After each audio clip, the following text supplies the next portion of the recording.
Football Sunday. We're back, guys. I know that if you're like me, you've been waiting on this day for entirely too long. Football is back on Sundays. So we have a lot of games to get into. Let's get started, and we'll go through the 1 p.m. kickoffs first. So we have the Jacksonville Jaguars taking Houston Texans. Jaguar fans are excited, mostly because of their number 1 draft pick, Trevor Lawrence. Surely hoping that he's the answer that they need in order to get them moving in the right direction. They also signed former Detroit Lion Marvin Jones Jr., and he'll definitely be an asset to their team, while we here in Detroit, we're missing him dearly. But considering how crappy the Jacksonville Jaguars have been in the previous seasons, I mean, it honestly can only go up from here. Texas made the decision to rule out Deshaun Watson. Starting quarterback for the day will be Tyrod Taylor. And if you've been following me for a while, you know that I've spoken very highly of Deshaun Watson in the previous season. It's unfortunate that, all the stuff that's going on with that. Hopefully they can get it resolved soon enough and he can get back out on the field to play. Both teams made changes during their offseason, hopefully for the better. I'm going to go with the Jaguars for the win. We'll see what happens. Next up, we have the Los Angeles Chargers taking on the Washington football team. First off, I just want to say, I need Washington to hurry up and get a name for their team. I'm so sick of saying the Washington football team. Can they please get a name? I know that they said they had finalized the list, but I'm ready for them to pick a name. I need them to hurry up and pick a team name. All right, I digress. Sorry, guys. Washington's defense is strong. That'll definitely make it hard for the Chargers to score on them. I'm a fan of Chase Young. He showed last year that he definitely has heart. He's been a great addition to the team. And yeah, the Chargers, they hired new players during the offseason. Justin Herbert, the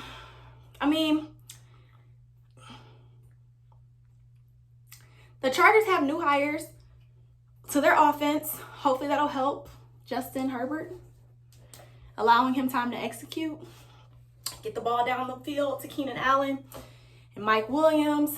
But other than that, I really see Washington's defense stopping the Chargers. Last season, Washington's defense was pretty strong, which is what got them so far along in the season.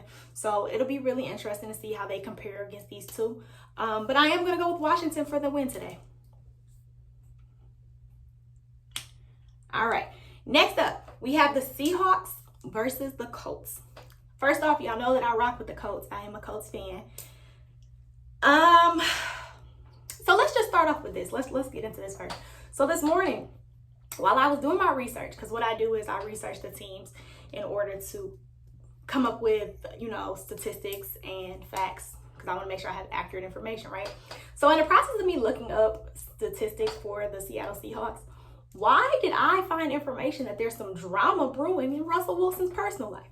Now, I know on the field, off the field, you can be two totally different people. On the field, you need to leave all that in the past or outside the field. But all I'm saying is enough to get in his head, whether it's true or not. And I'm not even going to get into the rumors.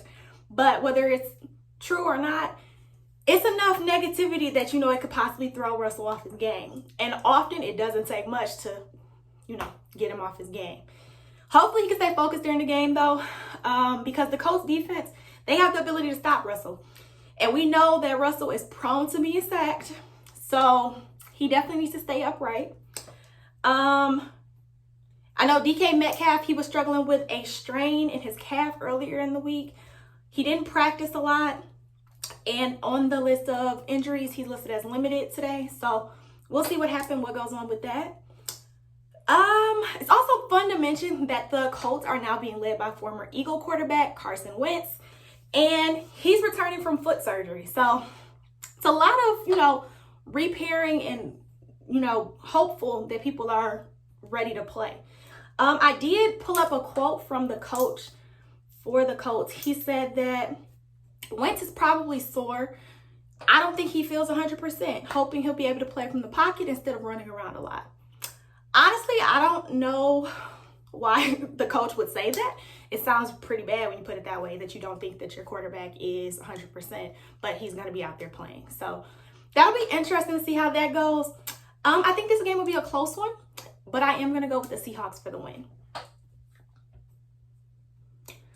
All right, next up, we have the Philadelphia Eagles and the Atlanta Falcons. Now, I saw the Falcons, they had a whole little party the other day to prepare for the season. It looked extremely hype. I saw Mike Vick, who does not look like he's aged a bit.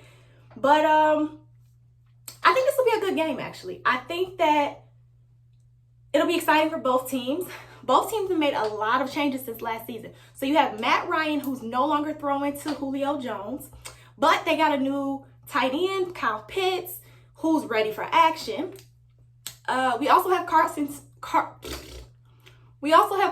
Wentz, who I just talked about, is now the quarterback for the Colts, who was formerly the quarterback for the Eagles, which allows for Jalen Hurts to be the QB number 1.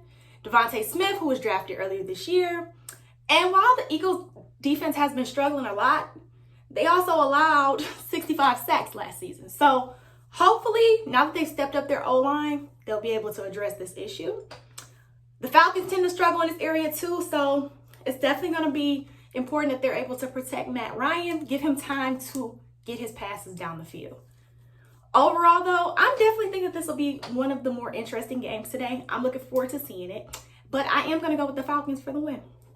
We'll see what happens. All right. So, we have the Steelers and the Buffalo Bills. Now, the Buffalo Bills, last season, they had a great season, considering where they came from. It's kind of like a Cinderella story, right? So, they're definitely going to be a team to look out for this season. Not much has changed on their roster.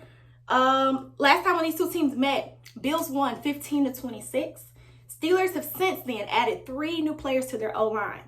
And we all know that Ben Roethlisberger, he knows how to get that ball out of his hand quickly. So the Bills defense, they're going to need to focus. They're going to have to get him outside of the pocket if they want even a chance at coming at him, because he's always ready to execute. I think they can do it, though. I really do think they can do it. Stephon Diggs, like, I should do a whole thing on him, because he balled out last season. He balled out. And he's back in. He's been talking a lot of smack. He's ready for the season. He's ready to play. So I think that'll be a fun one to see. I'm going to go with the Bills for the win. I know the Steelers are considered, a more veteran team, but I think their time might be coming. I know, Steeler fans, you guys are going to come for me and say, no, Ben is still good. Our team is still solid. But I think that, the days of the Steelers leading the pack are slowly starting to fall down. So we'll see what happens. All right, y'all. This is the best one one of the best ones of the day. All right. I'm slightly biased. I'm going to get this disclaimer right now up front. I am biased about this team because I am from Detroit. I am a Detroit Lion fan. I'm going to let y'all know right now. The Lions are taking on the 49ers today here in Detroit. And a lot has happened during the offseason. Since last season, we've got a new coach. We have a new quarterback. We have new players. We've gotten rid of players. A lot has happened. So we welcome former Lions player Dan Campbell as now our head coach. Matt Stafford got traded to the Rams, and we have a new quarterback, Jared Goff, who I just can't get over the fact that he looks like Ryan Gosling. Honestly, if you tell me you don't see it, I think you need to go watch The Notebook again, because every time I see him, I think of Ryan Gosling in The Notebook. Marvin Jones Jr., he's in Jacksonville now, playing for the Jaguars. I mean, honestly, I can go on and on. And the main area of concern that we needed to address was our O-line. So we did make a good draft decision. We got Penei Sewell.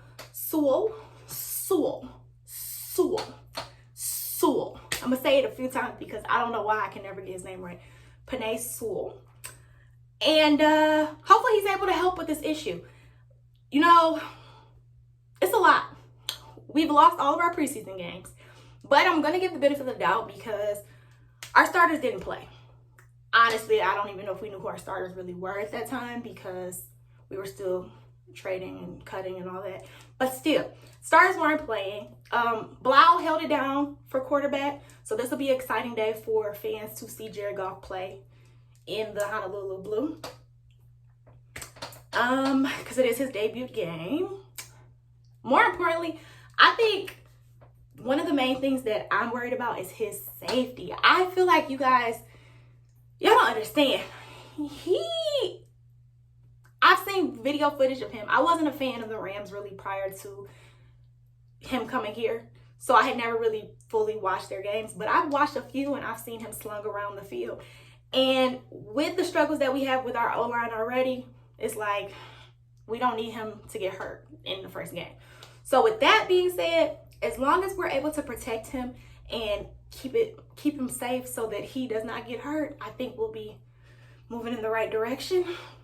I know a lot of people talk about his inconsistency as a quarterback, and that's also slightly concerning considering the fact that Detroit as a whole, we're inconsistent often. Like, that's one of our problems.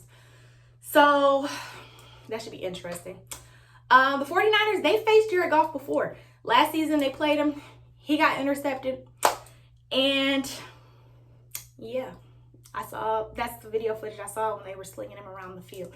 So if the Lions want any chance to stand in this game, it's not going to be easy. 49ers defense is definitely going to be heavy on them. I really just want us to make it out the game without any injuries. No injuries on offense, no injuries on defense. We just need to make it past game one. But I'm going to go with the 49ers to win, unfortunately. You know, maybe we'll get some home team luck, maybe. But if not, it's not too stressing. All right, next up, we have the Vikings, the Minnesota Vikings and the Bengals. Y'all know I'm a fan of the Vikings, but I'm going to start with the Bengals. So, Joe Burrow, who was expected to be, amazing last season, he got hurt. He tore his ACL and ended his season in probably like November. But he's back. He's back and he's ready. So, he's ready to play. And then more importantly, Jamar Chase was drafted by them. He was drafted at number 5. I was really hoping he would have came to Detroit, but he went to the Bengals. So wishing him much luck, much success over there. And I'm excited to see him ball out in Cincy. Like, I think he's going to do his thing. But let's get to the good stuff. Let's talk about these Vikings. So y'all know, like I said, I'm a fan of the Vikings. Okay, their offense is loaded. You have Dalvin Cook, who's plowing through players. Then you have Adam Thielen, Justin Jefferson, catching balls, doing the gritty, throwing up doing the little gritty. And then you also have other offensive players like Alexander Madison, CJ Ham, Amir Abdullah, who was cut a couple weeks ago, then moved to the practice squad, and now he's been reactivated to the active roster.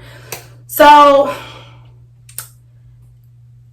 their offense is ready. The struggle comes in on defense. The Vikings, for some reason they struggle on defense. I know that they did add to their secondary, so hopefully that'll make them a stronger overall team because they have potential. And for that reason, I'm going to go with the Vikings for the win today. I'm looking forward to seeing them do their little gritty dance.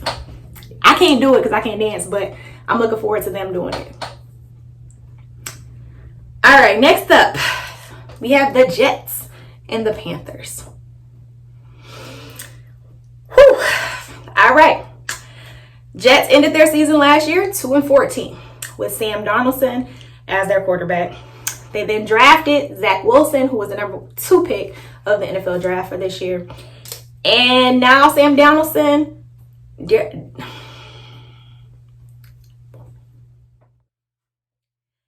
talk about these Vikings. Y'all know I'm a fan of the Vikings, okay? Their offense is loaded. You have Dalvin Cook, who's plowing through players.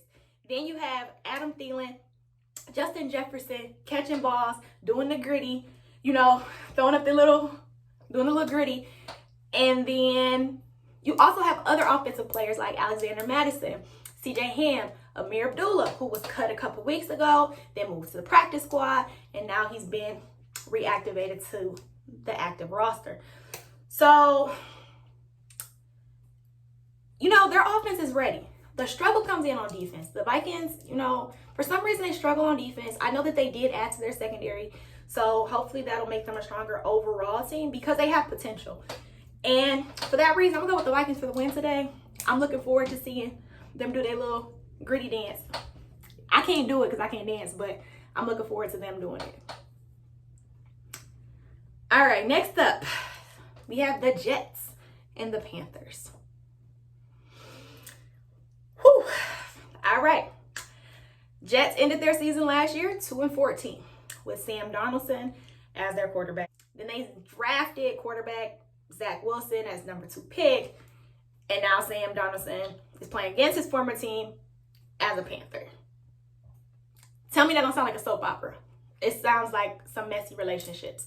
But I'm not going to spend too much time on this matchup here because both teams are about what and what.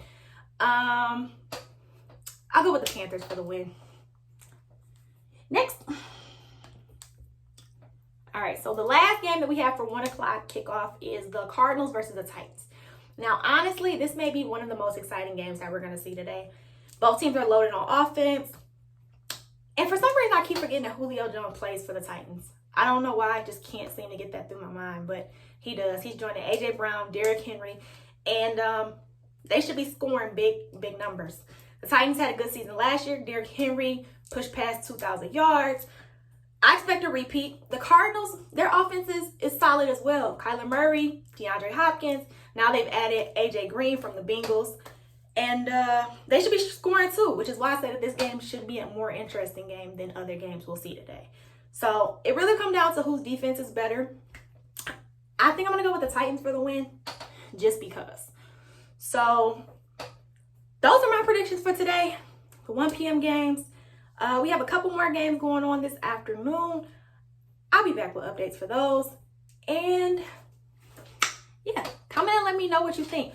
What games do you think I was wrong about? What games do you think I was right about? Let me know who you're excited to see this season. Also, let me know any ideas that you have for future, coverage and all that good stuff. So that's all I have for today. And I'm so excited. I'm really just excited to watch football. I'm about to hurry up and finish this so that I can actually go watch the game. So, yeah.